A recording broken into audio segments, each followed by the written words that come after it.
चलो विद्यार्थी मित्रों, ऐसे विद्यालय उन्नाમાં આપનું હાર્દિક સ્વાગત છે। મિત્રો આપણે લાસ્ટ વિડિયોમાં જો ધ્યાન રાખો પ્રકરણ 1 વિષય વિજ્ઞાનની અંદર બરાબર ધોરણ 9 માં જે આપણે સ્ટાર્ટ કરેલું અને આપણે એ વિડિયો તમે જોયો હશે। બીજા વિડિયોની અંદર એ પ્રકરણ આપણું કન્ટિન્યુ ચાલુ છે મિત્રો, અને એની અંદર જે આપણે લાસ્ટ જોયું કે દ્રવ્યની અવસ્થાઓ યાદ રાખો, જેમાં ત્રણ અવસ્થાઓ મુખ્યત્વે હતી: ઘન, પ્રવાહી અને વાયુ। પછી તેના ઉદાહરણો સમજ્યા મિત્રો, પછી એના ગુણધર્મો એ પણ આપણે શીખ્યા। જો ધ્યાન રાખજો મિત્રો, એમાં ખાસ કે વાયુ પદાર્થો છે એ આપણે છેલ્લે જોયું મિત્રો કે સંકોચનશીલતાનો ગુણધર્મ ધરાવે છે, એટલે કે એ વધુને વધુ સંકોચાઈ શકે છે।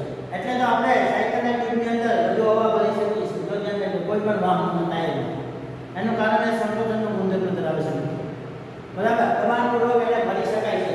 તમે ગેસ સિલિન્ડરની અંદર જોશો, આપણા ઘરમાં વપરાતા જે ગેસ સિલિન્ડર છે, જે એલપીજી લિક્વિફાઇડ પેટ્રોલિયમ ગેસ જેનો મુખ્ય ઘટક છે બરાબર, એ બ્યુટેન છે। જો સમજો તો એ વાયુને એ સિલિન્ડરની અંદર દબાણપૂર્વક ભરેલો છે, ધ્યાન રાખજો, સમજાય? અને એ જ રીતે એનું પ્રવાહીમાં રૂપાંતર થયું દબાણ આપે, એ પણ આપણે આગળ જોશું છે, એટલે તમને ખ્યાલ આવશે। એ જ રીતે તમે વાહનોની અંદર વપરાતા સીએનજી કીટ એ પણ જોઈએ છે, તો એની અંદર મુખ્ય ઘટક મીથેન છે, એને પણ દબાણપૂર્વક એ રીતે ભરેલો હોય છે। તો આ રીતે વાયુ એ સંકોચનશીલતાનો ગુણધર્મ ધરાવે છે, પરિણામે આપણે એનું સંકોચન કરી શકીએ છીએ, જો ધ્યાન રાખજો, અને એને વધુ દબાણપૂર્વક ભરી શકીએ છીએ। દાખલા તરીકે તમને એક એક્ઝામ્પલ આપું કે તમે ઇન્જેક્શનની જે સિરિંજ આવે છે બરાબર, તમારે માટે નીડલ એટલે કે સોય કાઢી નાખવાની ડિસ્પોઝેબલ જે આવે છે સિરિંજ છે, કંપની પર વપરાયેલી હોય તો બે પણ લઈ અને તમે ઘરે એમાં વાયુનો સંકોચનશીલતાનો ગુણધર્મ બરાબર સમજી શકો મિત્રો। જો ધ્યાન રાખો કે એકમાં તમે પાણી ભરો, બીજા ઇન્જેક્શન ખાલી રાખો, ત્રીજામાં તમે અન્ય કોઈ ક્ષારનું દ્રાવણ ભરો અને પછી ત્રણેયને ઉપરથી દબાણ આપવાનો પ્રયત્ન કરો મિત્રો, તો તમને ખ્યાલ આવશે બરાબર કે ખાલી ઇન્જેક્શનની અંદર જે હવા છે એટલે કે વાયુ પદાર્થો છે, બીજામાં પ્રવાહી છે, એકમાં ક્ષાર છે બરાબર છે, તો એ ત્રણેય ઉપર એની શું અસર થાય એનો અનુભવ તમે કરી શકશો મિત્રો, જો ધ્યાન રાખજો। એ જ રીતે જ્યારે આપણો ગેસ સિલિન્ડર હોય છે મિત્રો આ રીતે, ત્યારે તેમાં દબાણપૂર્વક એ વાયુને જો ધ્યાન રાખજો આ રીતે એને દબાવીને ભરવાનું, સમજો મિત્રો। હવે આને અંદરથી જે ઉપર છે એનાથી દબાણ આપવામાં આવે છે, પરિણામે આ જે અંદર સરકતું જશે, જો ધ્યાન રાખજો। તો આની અંદર જે વાયુ રહેલો છે ને મિત્રો, અહીંયા સુધી સ્પ્રેડ થઈ રહ્યું છે, જો ધ્યાન રાખજો। પણ જ્યારે ધીમે ધીમે એને દબાણ આપવામાં આવશે એટલે આ ભાગ છે એ નીચે આવતો જશે, સમજો, અને પરિણામે આ હવા છે આ રીતે અંદર દબાતી જશે, સંકોચાતી જશે, અને એ અમુક દબાણ આવે એટલે એ પ્રવાહીમાં રૂપાંતર થઈ જાય, જે તમે આગળ દબાણના ફેરફારના ટોપિકમાં શીખશો, સમજાણું મિત્રો? તો આ રીતે વાયુ પદાર્થ છે એ સંકોચનશીલતાનો પણ ગુણધર્મ ધરાવે છે, તો આપણે એ પણ છેલ્લે જોયું। હવે આજે આપણે છેલ્લે ટોપિક મેં તમને કીધો હતો બરાબર, એ શીખવાનું છે કે શું દ્રવ્ય પોતાને બરાબર અવસ્થા બદલી શકે છે, એટલે કે એના અવસ્થામાં ફેરફાર કરી શકે છે। ઘન હોય તો પ્રવાહી થઈ શકે, પ્રવાહી હોય તો વાયુ થઈ શકે મિત્રો। તો આપણે લાસ્ટ જોયેલું તો ધ્યાન રાખજો કે બરફ જે પાણીનું સ્વરૂપ છે, વરાળ જે પાણીનું સ્વરૂપ છે, તો તમે જોઈ શકશો મિત્રો કે પાણી છે ત્રણ સ્વરૂપો ધરાવે છે: ઘન, પ્રવાહી અને વાયુ। તો આપણે લાસ્ટ એ આપણે જોયેલું, જો ધ્યાન રાખજો મિત્રો। તો હવે શું દ્રવ્ય પોતાની અવસ્થા બદલી શકે છે એના માટેના આપણે એક પ્રવૃત્તિ બરાબર, તો તમારો પ્રશ્ન આવ્યો આવશે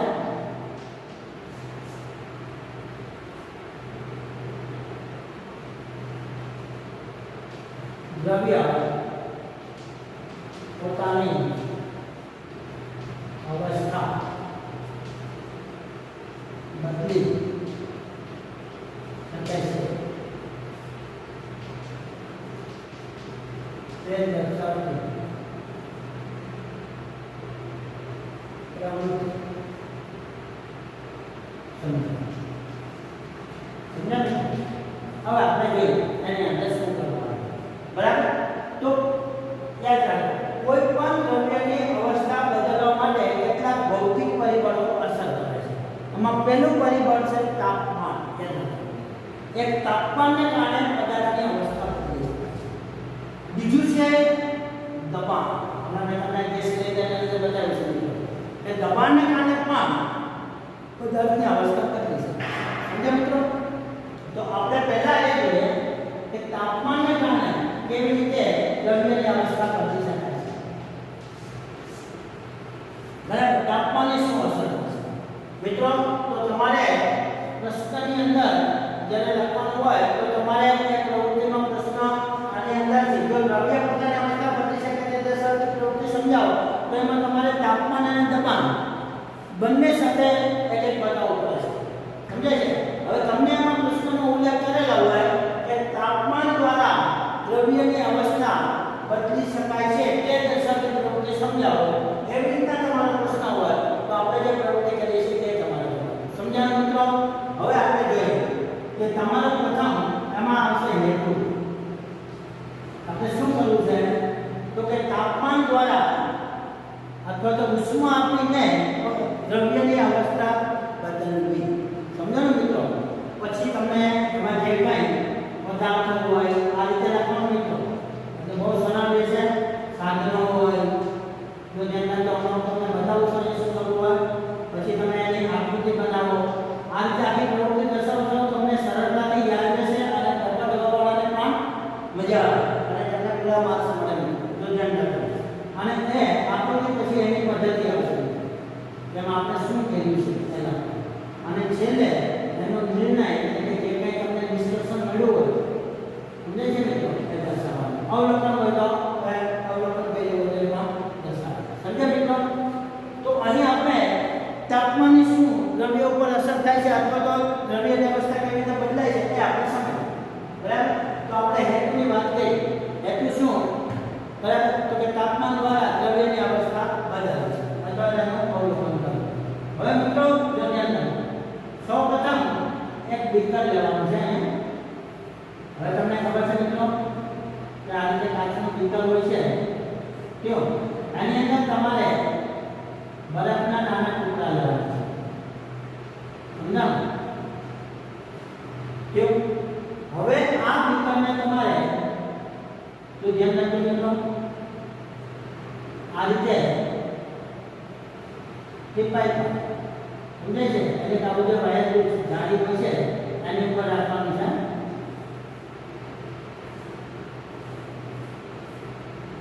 સમજ્યા મિત્રો? અને અહીં એની જ્યોત આપવામાં આવે છે સ્પિરિટ લેમ્પ અથવા તો બન્સન બર્નર વડે એને ગરમ કરવામાં આવે છે.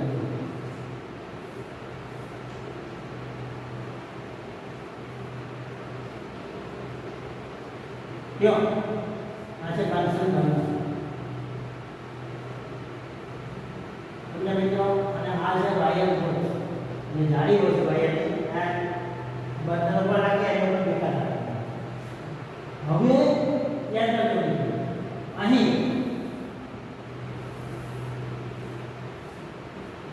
સ્ટેન્ડમાં થર્મોમીટર લટકાવવામાં આવે છે અને તેને આની અંદર બીકરમાં જે થર્મોમીટરનો પારાવાળો એટલે કે મર્ક્યુરી છે બરાબર ચળકતો જે ભાગ છે એ બરફને બરાબર સ્પર્શે એના ટુકડાને એ રીતે રાખવામાં આવે છે. થર્મોમીટર છે મિત્રો યાદ રાખજો. કયો આ રીતે લટકાવીને અંદર રાખવાનું. તો આ રીતે આપણે તમારી આકૃતિ બની છે. બરાબર? શું તમારે રચના કરી સાધનોની ગોઠવણી કેવી રીતે કરવી એ તમે સમજી શકો. તો મિત્રો ધ્યાન રાખો. તો હવે આપણે જોઈ શકશો કે તમે હેતુ બના લે. હવે પદાર્થમાં લખશો તો શું લીધું મિત્રો પદાર્થમાં? તો ભાઈ અમે બધા બરફના ટુકડા યાદ રાખજો. બરાબર? તમે લખશો સાધનો તો સાધનોમાં તમે લખશો બીકર. જો સમજો મિત્રો થર્મોમીટર સમજાયું? સ્ટેન્ડ ટીપર બર્નર સમજાયું? અને જાળી અને તમારા સાતમા વાળા એટલે કે મિત્રો બહુ સરળતાથી સમજાય. હવે આકૃતિ મને કીધી સામે હવે આપણે એની પદ્ધતિ જોઈએ કે શું એને અંદર કરવામાં આવે છે. ધ્યાન દો. તો હવે આપણે પદ્ધતિના પોઈન્ટથી શરૂઆત કરીએ. બરાબર છે? એના પહેલો પોઈન્ટ, બીજો પોઈન્ટ, ત્રીજો પોઈન્ટ આમ ત્યાં લેતા જઈશું. જો ધ્યાન દો. તો તમારે લખવાનું કે સૌપ્રથમ એક બીકરમાં બરફના નાના ટુકડા લો અને ત્યારબાદ આકૃતિમાં દર્શાવેલ વિદ્યુત સાધનોની ગોઠવણી કરો. એટલે મિત્રો બધા સાધનો ગોઠવો. હવે શું કરવાનું છે બીજો? હવે આ બીકરમાં રહેલા બરફના ટુકડાને બન્સન બર્નર ચાલુ કરી અને એને ગરમી આપવાનું ચાલુ કરો. એટલે કે એને ગરમ કરો. ક્યું? અને થર્મોમીટરમાં તમારું અવલોકન નોંધો. ધ્યાન રાખજો મિત્રો. હવે અહીં જે કંઈ ઉષ્મા આપવામાં આવે છે એના પરિણામે થર્મોમીટરના તાપમાનમાં શું ફેરફાર થાય છે ને એની આપણે નોંધ કરવાની છે. સમજ્યા મિત્રો? હા. તો હવે આપણે જોઈએ છીએ કે જ્યારે બન્સન બર્નર વડે બરફના ટુકડાને ગરમી આપવામાં આવે છે, બરાબર, તો શરૂઆતમાં જ્યારે બરફ પર રાખેલા થર્મોમીટરનું અવલોકન છે એ 0 સેલ્સિયસ હતું. યાદ રાખજો. સમજાયું? હવે જ્યારે ગરમી આપવાની શરૂઆત કરી તો ધીમે ધીમે બરફ છે એ પીગળવા લાગે છે. સમજ્યા મિત્રો? તો ધ્યાન રાખજો. ધીમે ધીમે બરફ પીગળે છે અને અમુક સમય પછી એ બરફનું સંપૂર્ણ પ્રવાહી પાણીમાં રૂપાંતર થઈ જાય છે. સમજાય છે? હવે ત્યારે તમારું બન્સન બર્નર છે એને બંધ કરી દો. ઓકે મિત્રો? અને તમારું થર્મોમીટરમાં અવલોકન નોંધો તો તે પણ કેટલું હશે? તો 0 સેલ્સિયસ હશે. ધ્યાન રાખજો મિત્રો. તાપમાનમાં કોઈ પણ જાતનો વધારો થયો નથી. મિત્રો યાદ રાખજો, અહીં આપણે બન્સન બર્નર વડે બીકરને ઉષ્મા આપી છે ગરમી. યાદ રાખજો મિત્રો. પરંતુ તેમ છતાં તાપમાનમાં કોઈ વધારો જોવા મળતો નથી. આવું શા માટે? યાદ રાખજો. બરાબર? તો કે આપણે જોઈ શકશું કે અહીંયા જે આપણે ગરમી આપી છે, જે ઉષ્મા આપી છે એ બધી ઉષ્મા બરફને પીગાળવામાં એટલે કે એનું ગલન કરવામાં, યાદ રાખજો મિત્રો, ગલન એટલે પીગળવું, બરાબર છે, એનું પ્રવાહીમાં રૂપાંતર કરવામાં એ વપરાય જાય છે. જે આપણે થર્મોમીટર ઉપર એ ઉષ્મા શોષાઈ જાય છે એટલે એ તાપમાન દર્શાવી શકતી નથી. બરાબર? તો આવી જે ઉષ્મા કે જે ઘન પદાર્થનું પ્રવાહી પદાર્થમાં રૂપાંતર કરવા માટે વપરાઈ જતી હોય, બરાબર, તો તેવી ઉષ્માને ગલનગુપ્ત ઉષ્મા કહે છે. યાદ રાખજો. ગુપ્ત એટલે છુપાયેલી. અહીં તમે જોશો કે ઉષ્મા છુપાઈ જાય છે, આપણને જોવા મળતી નથી. બરાબર? તો આને શું કહેવાય? ગલનગુપ્ત ઉષ્મા. તો સમજશો મને આગળ? બરાબર? વ્યાખ્યા બધું સમજવાનું છે ત્યારે. તો મિત્રો યાદ રાખજો કે અહીં તાપમાન છે અચળ રહે છે. બરાબર? તાપમાનમાં કોઈ પણ પ્રકારનો વધારો થયો નથી. તો આના પરથી તમે કાઢી શકો મિત્રો, અને તમે એ પણ સમજી શકો કે અહીં જ્યારે તાપમાન એટલે કે ઉષ્મા આપવામાં આવી તો દ્રવ્યની અવસ્થા બદલાઈ ગઈ. સમજાયું? તો ધ્યાન રાખો. આપણા માટે જે પ્રવૃત્તિ છે આ છે. સમજાયું? કે દ્રવ્યની અવસ્થા બદલાય છે. ઘન પદાર્થ હતો, બરફ કે પ્રવાહીમાં રૂપાંતર થાય. સમજાયું મિત્રો? એટલે તાપમાનથી શું થાય છે કે દ્રવ્યની અવસ્થા બદલાય છે. મિત્રો તમે ઘરે પણ ઘણી વખત એવું કરી શકો છો કે ફ્રીજની અંદર જે આઈસ ક્યુબ હોય છે, આઈસની અંદર તમારો નાનો ટુકડો હાથમાં લઈ અને થોડી વાર એને દબાવી રાખશો તો તમારા શરીરની ગરમીને કારણે ધીમે ધીમે પ્રવાહીમાં રૂપાંતર પામે છે. જો તમે આઈસ્ક્રીમ ખાતા હો ત્યારે પણ તમે અનુભવ્યું હશે મિત્રો કે જે આઈસ્ક્રીમનો કપ છે એમાં બહારની જે ગરમ હવા પ્રવેશે ત્યારે તમે ખાતા હોય ત્યારે ધીમે ધીમે પીગળતી જાય છે.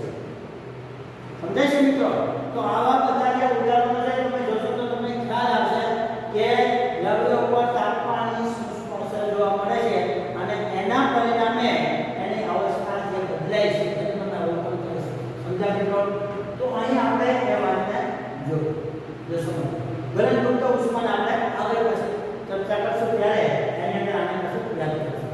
આપણે ફક્ત દ્રવ્ય પોતાની અવસ્થા બદલી શકે છે અને એ કયા પરિબળના આધારે પેલા તાપમાનના આધારે એ વસ્તુ પર આધારિત છે. થયું મિત્રો? હવે આની ઉપર એક કારણ પણ આવે અથવા એક વાક્યના પ્રશ્નમાં તમને પૂછું તો ધ્યાન રાખજો કે 0°C તાપમાન એટલે કે 273 કેલ્વિન. મિત્રો તમે આગળ પણ આવશે, અહીં પણ તમને ફરીથી યાદ કરતા કે તાપમાન માપવા માટે આપણી પાસે તમારા વિજ્ઞાનની અંદર બે એકમો વપરાય છે, સેલ્સિયસ અને કેલ્વિન. આમ તો વ્યવહારમાં ફેરનહીટનો પણ ઉપયોગ થાય છે. યાદ રાખજો મિત્રો, તમે ડોક્ટર પાસે જ્યારે જાઓ છો ત્યારે જે થર્મોમીટરથી તમારું ઉષ્ણતામાન શરીરનું માપે છે, બરાબર છે, ફીવર, તાવનું, તો ત્યારે એ ફેરનહીટમાં માપે છે. યાદ રાખજો મિત્રો. તો ફેરનહીટ, સેલ્સિયસ, કેલ્વિન આ બધા વૈજ્ઞાનિકોના નામ છે અને આ વૈજ્ઞાનિકોએ એ તાપમાન વિશેના યાદ રાખજો ઇન્સ્ટ્રુમેન્ટ જે કંઈ છે એ બનાવ્યા છે અને એના આધારે એને એકમો આપેલા છે. સમજાયું મિત્રો? તો અહીં આપણે સેલ્સિયસ અને કેલ્વિન વચ્ચેનો જે સંબંધ છે એ આપણે આગળ જોશું, બરાબર? અહીં ફક્ત એટલું યાદ રાખી લેજો મિત્રો કે તાપમાન માપવા માટેનો SI એકમ કયો છે? કેલ્વિન છે. સમજાયું? અને એ ઉપરાંત આપણે એ તાપમાન સેલ્સિયસમાં પણ માપી શકીએ છીએ. તમને એમ કહેવામાં આવે આપણે તમારું પરફેક્ટ મૂલ્ય 273.16 કેલ્વિન છે, પણ આપણે સરળતા ખાતર માત્ર 273 લઈએ છીએ. સમજાયું? તો 273 કેલ્વિન એનો અર્થ એ છે કે 0°C. એટલે કે મિત્રો તમને પૂછે કે બરફનું ગલન બિંદુ કેટલું આવે તમે જોશો, બરફનું ગલન એટલે પીગળવું ક્યાં તાપમાને 0°C છે, તો કેલ્વિનમાં પૂછે તો 273. સમજ્યા મિત્રો? તો આ જે તાપમાન માપવા માટેનું એકમ છે એ પરસ્પર રૂપાંતર કેવી રીતે કરી શકાય એટલે આપણે આગળ જોશું મિત્રો. પછી અત્યારે તમારે ફક્ત યાદ રાખવાનું છે. થયું? હવે આની અંદર એક કારણ એ આવે કે 273 કેલ્વિન તાપમાને રહેલા પાણી કરતાં બરફ વધુ ઠંડો લાગે છે. કારણ જો સમજો મિત્રો, અહીં તમે જોઈ શકશો કે આ બરફ છે એનું તાપમાન પણ 0°C એટલે કે 273 કેલ્વિન હતું અને એમાંથી પાણી પીગળીને પાણી બની ગયું એટલે કે પ્રવાહી, તો પણ એનું તાપમાન કેટલું છે મિત્રો? તો હવે તમે જોઈ શકો તો પહેલા જે બરફ જેટલો ઠંડો લાગતો હતો, બરાબર, 273 કેલ્વિન તાપમાને, અને એ જ પ્રમાણે એમાંથી બનેલું પાણી છે એટલું ઠંડુ નથી લાગતું, બંનેનું તાપમાન સમાન છે. તેમ છતાં આવું શા માટે? જો યાદ રાખજો, એનું કારણ એ છે કે આને આપણે બરફને પીગાળવા માટે જેટલી ઉષ્મા આપી છે ને મિત્રો, એ ઉષ્મા તેમાં રહેલા કણો દ્વારા પ્રાપ્ત થાય અને ધીમે ધીમે એ કણો છે એની ગતિ ઉર્જા વધી, આપણે આગળ શીખી ગયા છે, બરાબર? અને એના પરિણામે ગતિ ઉર્જા વધવાથી જે કણો છે એ વધુ, બરાબર, પીગળવા લાગ્યા એટલે કે એકબીજાનું સ્થાન ગુમાવવા માંડ્યા અને સ્વતંત્ર થવા લાગ્યા, પરિણામે પ્રવાહીનું રૂપાંતર થઈ ગયું. તેમ છતાં આ કણોએ ઉર્જા મેળવી હતી. સમજાયું મિત્રો? જ્યારે શરૂઆતમાં બરફ છે 273 કેલ્વિન તાપમાન ધરાવતો હતો ત્યારે એને કોઈ આવી ઉષ્મા મળેલી નહોતી, એટલે એ વધુ ઠંડો હતો. જ્યારે એ 273 કેલ્વિન તાપમાન ધરાવતા જે પાણી છે પ્રવાહી, બરાબર, એમાં રહેલા કણોને ઉષ્મા મળેલી છે. સમજાયું મિત્રો? જેને કારણે એ બરફ જેટલું ઠંડુ નથી. સમજાઈ ગયું મિત્રો? બરાબર કારણ જો ધ્યાન રાખજો એટલે તમને પરીક્ષામાં આવે ખાસ યાદ રાખજો. તો અહીં તમે એ વસ્તુ જોઈ શકો. તો આ નિર્ણય પરથી આપણે શું કહી શકીએ મિત્રો કે તાપમાન વડે દ્રવ્ય પોતાની અવસ્થા બદલી શકે છે અથવા તેને બદલાવી શકાય છે. આ રીતે મેં તમને ઉદાહરણ આપ્યું એની. સમજાયું મિત્રો? હવે આપણે નેક્સ્ટ જઈએ એનાથી આગળ જોઈ લઈએ. હવે આ જ પ્રયોગની અંદર તમને પાઠ્યપુસ્તકની અંદર આવી બીજી આકૃતિ આપી છે જેમાં પહેલામાં શું કહે છે મિત્રો તો કે આ પાણી પ્રવાહીમાં રૂપાંતર થઈ ગયું છે. હવે અહીંયા બરફ નથી રાખતા એટલે તમારી આકૃતિ બીજી થઈ જાય. યાદ રાખજો મિત્રો, અહીંયા બરફ નથી આવતો. હવે અહીંયા પાણી લઈ લઉં છું એટલે તમારે આ આકૃતિ બદલી. સમજાયું મિત્રો? અને અહીંયા સાથે એક કાચનો સળિયો લાવવામાં આવશે. કયો? કાચનો સળિયો. મિત્રો, અને આપણે ફરીથી તાપમાન દ્વારા દ્રવ્યની અવસ્થા કેવી રીતે બદલી શકાય આગળ સમજ્યા મિત્રો? જો ધ્યાન રાખો. હવે આ જ રીતે હેતુ પદાર્થ સાધનો બધું તમે લખી શકો અને પછી તમારે પદ્ધતિ જગ્યાએ પાણી પ્રવાહી રહેલું છે એને ફરીથી બનશન બર્નર ચાલુ કરી અને ગરમ કરવાનું શરૂ કર્યું. સમજાયું મિત્રો? અને તમારું થર્મોમીટરમાં અવલોકન નોંધો. હવે પાણીને ત્યાં સુધી ગરમ કરો કે જ્યાં સુધી પાણીનું લગભગ વરાળમાં એટલે કે વાયુ સ્વરૂપમાં રૂપાંતર ન થઈ જાય ત્યાં સુધી. સમજાયું મિત્રો? તો ધીમે ધીમે તમે જોશો કે જેમ બનશન બર્નર માટે પાણીને ઉષ્મા આપતા જાવ છો એટલે પાણી ગરમ થતું જાય છે. પરિણામે તમને આ જે થર્મોમીટર છે એમાં પારો છે આ રીતે ઊંચો જતો દેખાશે. યાદ રાખો. પરંતુ જ્યારે અહીં 100 સેલ્સિયસ તાપમાને પહોંચે છે ત્યારે લગભગ પાણીનું યાદ રાખજો મિત્રો વરાળમાં રૂપાંતર થવાનું છે. સમજાયું? પકડી અને તેમ છતાં પણ તમને ઉષ્મા આપવાનું ચાલુ રાખો જ્યાં સુધી મોટાભાગના પાણીનું વરાળમાં રૂપાંતર ન થઈ જાય ત્યાં સુધી. સમજ્યા મિત્રો? હવે તમે જોશો કે એક વખત વરાળમાં રૂપાંતર થવાની શરૂઆત થઈ અને તમે ઉષ્મા આપવાનું ચાલુ રાખ્યું અને મોટાભાગના પાણીનું વરાળમાં રૂપાંતર થઈ ગયું તો પણ પાણીનું તાપમાન 100 સેલ્સિયસ થી આગળ વધી શકતું નહીં. ત્યાં અચળ થયું. યાદ રાખજો મિત્રો. તો ફરી તમારો પાસે પ્રશ્ન એ આવ્યો કે જે માહિતી તમે બરફને પીગાળવા માટે જે ઉષ્મા આપી ત્યારે 0 સેલ્સિયસ તાપમાન અચળ રહી ગયું અને બરફનું સંપૂર્ણ રૂપાંતર પ્રવાહી થઈ ગયું પછી જ આપણને વધારે થવાનું છે. તો સમજો. એમ અહીં પણ તમે જોશો કે 100 સેલ્સિયસ તાપમાન બરાબર અથવા તો 373 કેલ્વિન તાપમાન જે અચળ તાપમાન રહી છે મિત્રો અને ત્યારે એ પાણીનું રૂપાંતર એટલે પ્રવાહીનું રૂપાંતર વરાળ એટલે કે વાયુ સ્વરૂપમાં થવા લાગે છે. તો મિત્રો તમે અહીં પણ નોંધી શકશો બરાબર કે આ પ્રવૃત્તિ ઉપરથી તમે તારણ કાઢી શકશો નિષ્કર્ષ એટલે કે તમારો નિર્ણય અવલોકન પરથી બરાબર શું આવશે કે જ્યારે યાદ રાખજો મિત્રો પાણીને વધુને વધુ ઉષ્મા આપવામાં આવે છે ત્યારે એક તાપમાન એવું મળે છે એટલે કે 100 સેલ્સિયસ કે જ્યારે પાણી છે વરાળમાં રૂપાંતર થાય છે. ત્યારબાદ એને ઉષ્મા આપવા છતાં પણ સતત વરાળ બનતી રહેશે પરંતુ એના તાપમાનમાં કોઈ ફેરફાર થતો નથી એટલે કે અચળ રહે છે. અને ત્યારે યાદ રાખજો મિત્રો જે ઉષ્મા આપણે આપીએ છીએ એ પણ પેલી ગુપ્ત ઉષ્મા થશે પરંતુ અહીં આપણે બરફને પીગાળવા માટે ઉષ્મા આપી છે એટલે એને ગલન કરવા માટે એટલે ગલનયુક્ત ઉષ્મા કહેવાય છે. જ્યારે અહીં આપણે ઉત્કલન ઉત્કળવું એટલે યાદ રાખજો ઉત્કલનયુક્ત ઉષ્મા કહેશું. શું કહેશું મિત્રો? ઉત્કલનયુક્ત ઉષ્મા. તો અહીં તમે જોઈ શકશો મિત્રો આ બંને વ્યાખ્યા પણ સમજી શકાશે. ગલનયુક્ત ઉષ્મા એટલે શું સમજે છે મિત્રો? તો કે કોઈ પણ ઘન પદાર્થનું નિશ્ચિત તાપમાને પ્રવાહી પદાર્થમાં રૂપાંતર કરવાની સમજાય છે પદ્ધતિને અથવા તો બિંદુને શું કહેવાય છે? ગલનયુક્ત ઉષ્મા. તો સમજો. અથવા તમે એ રીતે કહી શકશો કે કોઈ પણ ઘન પદાર્થનું પ્રવાહીમાં રૂપાંતર કરવા માટે આપવી પડતી ઉષ્માના જથ્થાને ગલનયુક્ત ઉષ્મા કહે છે. બહુ સરળ શબ્દમાં યાદ રાખી શકો. અને કોઈ પણ પ્રવાહી પદાર્થને વાયુ સ્વરૂપમાં રૂપાંતર કરવા માટે આપવી પડતી ઉષ્માના જથ્થાને ઉત્કલનયુક્ત ઉષ્મા કહે છે. સમજાયું મિત્રો? તો યાદ રાખો બરફની ગલનયુક્ત ઉષ્મા છે 3.35 ગુણ્યા 10⁵ જૂલ પ્રતિ કિલોગ્રામ છે. યાદ રાખજો. આના વિશે આપણે આગળ શીખશું. અત્યારે તમારી જાણકારી માટે બરાબર. તો અહીં પાણીનું ઉત્કલનયુક્ત ઉષ્મા સમજાય છે? તો યાદ રાખજો એ તો કે એની જેટલી પ્રવાહીમાંથી બરફમાં રૂપાંતર કરવા માટે આપી દે છે.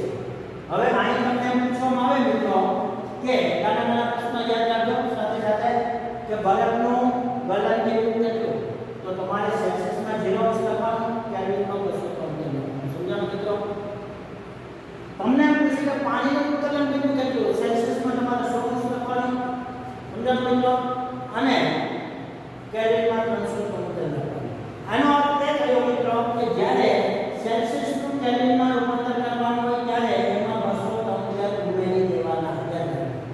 અને જો કેલ્વિનને સેલ્સિયસમાં રૂપાંતર કરવું હોય તો તમારે શું કરવાનું? 273 બાદ કરવાનું. સમજાય ગયું મિત્રો? તો આના પરથી તમને એ પણ ખબર પડી ગઈ કે સેલ્સિયસનું કેલ્વિનમાં અને કેલ્વિનનું સેલ્સિયસમાં રૂપાંતર કરવા માટે શું કરવું જોઈએ. યાદ રાખ્યું મિત્રો? બરાબર. સેલ્સિયસનું કેલ્વિનમાં રૂપાંતર કરો ત્યારે 273 સેલ્સિયસ જે તાપમાન